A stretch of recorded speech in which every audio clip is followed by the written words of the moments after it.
Hello बच्चों, आज के हम अपने अगले वीडियो के अंदर निर्देशांकों का रूपांतरण देखेंगे कि निर्देशांक कैसे रूपांतरित किया जाता है। ठीक है, तो कोऑर्डिनेट ट्रांसफॉर्मेशन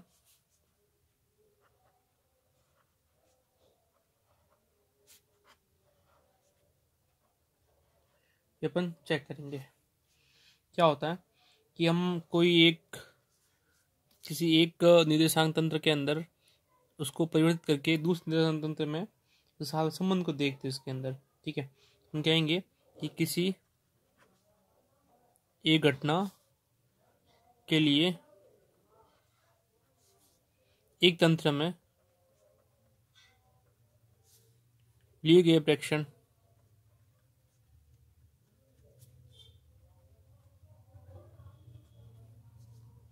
वो उसी घटना के लिए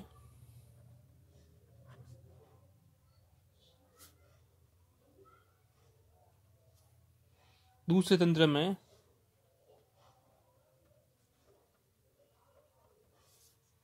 लिए गए प्रेक्षण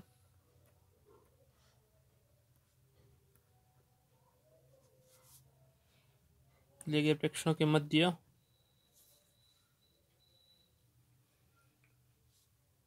संबंध व्यक्त करने वाले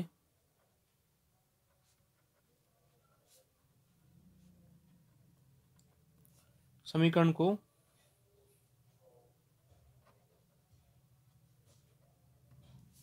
रूपांतरण समीकरण कहते हैं।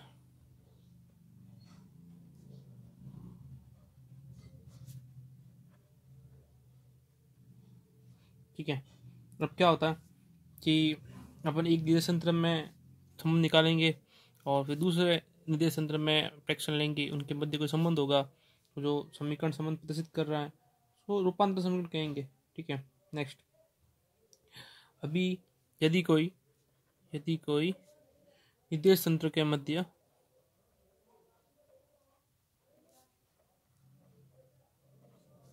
अपेक्षित गति नहीं होती तो रूपांतरण समीकरण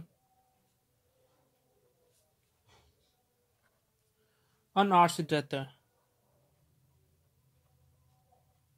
उसे डिपेंड नहीं करता है। ठीक है, और यदि गति होती है तो आश्रित रहेंगे, और यदि अपेक्षित गति होती है तो इस स्थिति में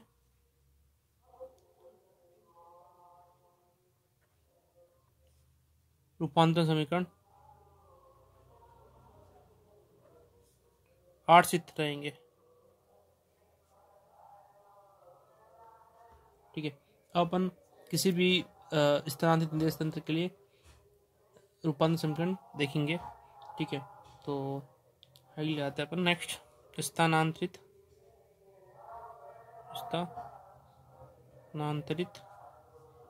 निर्देश तंत्र के लिए रूपांतरण समीकरण क्या होता है, इसमें अपन देखते हैं कि कैसे लेंगे। ठीक है, इसमें अपन एक कोई भी निर्देश तंत्र लेंगे, एस लेंगे। ठीक है ना, जैसे ये निर्देश तंत्र एस है। ठीक है, अब इस एस निर्देश तंत्र एस सिस्टम के सापेक्ष कोई दूसरा निर्देश तंत्र है, वो क्या एस डैश है। ठीक है, तो मान लेते अपन ये कोई दूसरा निर्देश तंत्र है। ठीक है, ये एस डैश है। ठीक है, तो इस स्थिति के अंदर एक ही बिंदु, जैसे ये बिंदु पी है। ठीक है, इस पी बिंदु के निर्देश तंत्र एक्स वाई जेड इसके सापेक्ष है। ठीक है ना, इसके सापेक्ष है, ये एस के सापेक्ष है, और इस एस डैश के सापेक्ष इसके निर्देश तंत्र निर्देशांक है वो क्या है, एक्स डैश वाई डैश और जेड डैश। ठीक है, इसका निर्देश तंत्र हो गया अलग, निर्देशांक अलग हो गया अलग, X dash Y dash Z dash. ठीक है, अब अपन इस एस से इसकी स्थिति लेंगे, वो लेंगे आर सदिश लेंगे। ठीक है, और यहाँ से अपन स्थिति सदिश लेंगे, वो लेंगे आर डैश सदिश लेंगे। ठीक है, और इसके सापेक्ष इसकी स्थिति रहेगी, वो रहेगी R0, ठीक है।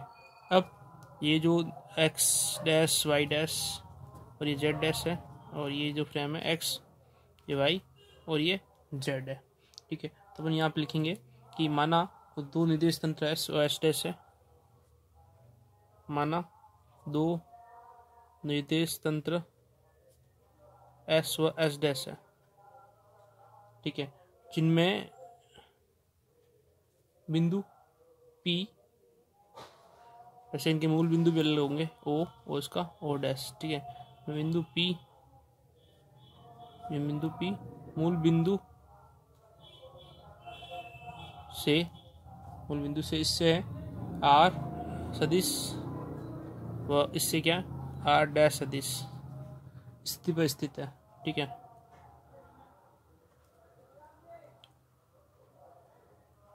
ठीक है, अब जो कोई भी प्रेक्षक है, प्रेक्षक के सापेक्ष जो इन दोनों निर्देशांकों का विस्थापन है वो क्या है R0 है, ठीक है। तो S व S डैश फ्रेम का विस्थापन है ना,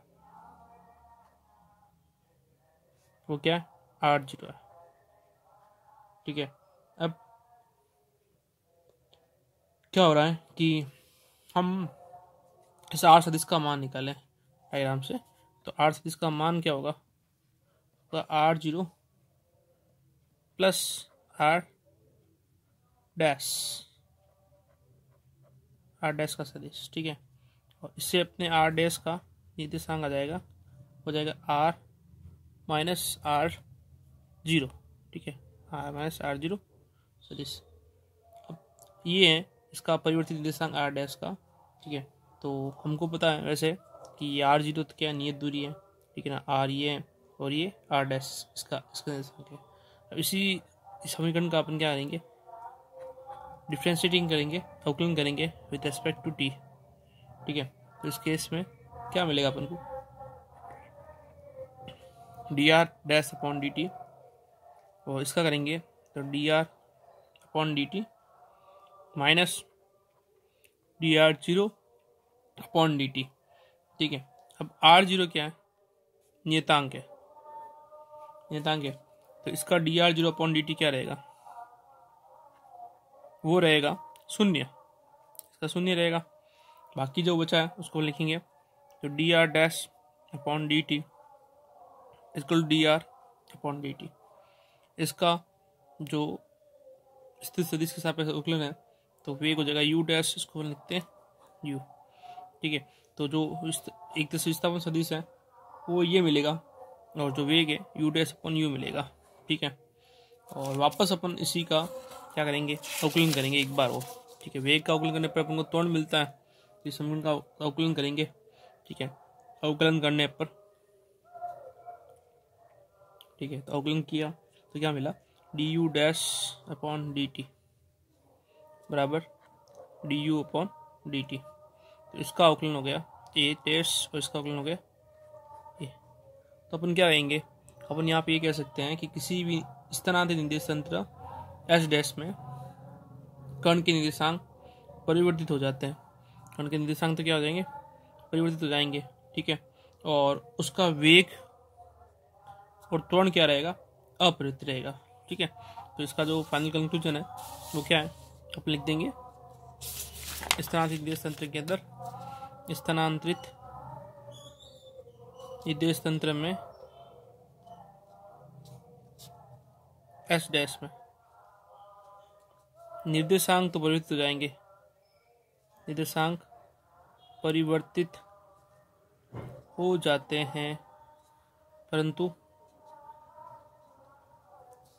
उसका वेग व त्वरण,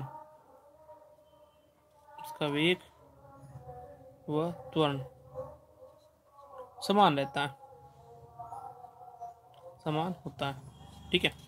तो इस तरह से इसका जो वेग तो समान रहेगा, त्वरण भी समान रहेगा, लेकिन उसके निर्देशांक परिवर्तित हो जाएंगे। अभी नेक्स्ट देखते हैं कि अगर निर्देश तंत्र एक समान वेग से गतिशील है तो उस स्थिति में क्या होगा, ठीक है। तो एक समान आपेक्षिक वेग से स्थानांतरित गतिशील निर्देश तंत्र में निर्देशांक का रूपांतरण, ये कैसा होगा? ठीक है, तो इसके अंदर क्या है कि जो एस डैश निर्देश तंत्र है वो एस के सापेक्ष, एस डैश निर्देश तंत्र जो है निर्देश तंत्र एस निर्देश तंत्र के सापेक्ष v वेग से गतिशील है, स्थानांतरित गति कर रहा है। ठीक है, तो प्रत्येक क्षण क्या होगा इस स्थिति में कि परस्पर समांतर रहेंगे, परंतु स्थिति समय पर निर्भर नहीं करेगी इसके अंदर। ठीक है, तो अपन लिख देंगे यहाँ पे कि स्थानांतरित गति कर रहे हैं, अतः निर्देश तंत्रों के अक्ष, निर्देश तंत्रों के अक्ष क्या है? परस्पर समान है, समांतर रहेंगे, परंतु स्थिति समय पर निर्भर रहेगी। ठीक है, तो अगर अपन मान लेते शुरुआत में टी बराबर 0 बिंदु पर दोनों निर्देश तंत्र एस व एस डैश संपाती है। ठीक है, और टी समय के बाद में, टी समय के पश्चात क्या हो गई? इसकी गति हो गई, तो स्थिति जो हो गई वो जाएगी r0 की v इंटू टी। ठीक है, अतः अपन यहाँ पे लेंगे कि जो ओ डैश के बीच का अंतर है, मतलब r0 है, वो क्या है? v इंटू टी है। v यहाँ वेग है, टी इसका समय है। ठीक है, तो इस स्थिति के अंदर r डैश जो होता है वो r माइनस r0 होता है। ठीक है, लेकिन यहाँ पे r0 vt रहेगा, समीकरण 1। ठीक है, और यहाँ पे जो अपन को तीनों कोऑर्डिनेट मिलेंगे, x डैश मिलेगा x माइनस x0 नहीं v0 t। ठीक है, और जो y मिलेगा ये तो 0 है, वेग vt है, चलो कोई नहीं। x डैश जो है x minus vt, y dash जो है वो y माइनस vt, और z डैश जो है वो z माइनस vt रहेगा। ठीक है, तो अब जो वेग है वो वेग क्या रहेगा? वेग रहेगा dr डैश अपॉन dt। इसका अवकलन करेंगे, समीकरण 1 का अवकलन करेंगे। समीकरण 1 का अवकलन करने पर क्या मिलेगा? dr dash upon dt, dr upon dt minus यहाँ v नॉट या v।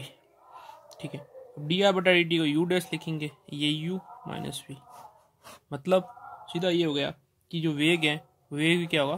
परिवर्तित होगा। अब त्वरण की बात करते हैं, तो त्वरण के लिए इसका पुनः अवकलन कर देंगे, तो du डैश अपॉन dt, इसका du अपॉन dt, इसका dv अपॉन dt करेंगे, लेकिन ये वेग क्या है? नियत है, नियत वेग से गतिशील है, अपन यही बात कर रहे हैं, एक समान वेग से अपेक्षित गति कर रही है, तो वेग 0 रहेगा यहाँ पे। ठीक है, और ये त्वरण हो जाएगा a डैश और ये a। ठीक है, तो अपन ये कहेंगे कि एक समान अपेक्षित वेग से स्थानांतरित गतिशील करते हुए निर्देश तंत्र के अंदर उसकी स्थिति और वेग तो परिवर्तित रहेंगे। ठीक है, तो क्या आएंगे? स्थिति वह वेग परिवर्तित है। ठीक है, लेकिन जो त्वरण है ना, वो त्वरण क्या रहेगा? त्वरण अपरिवर्तित रहेगा।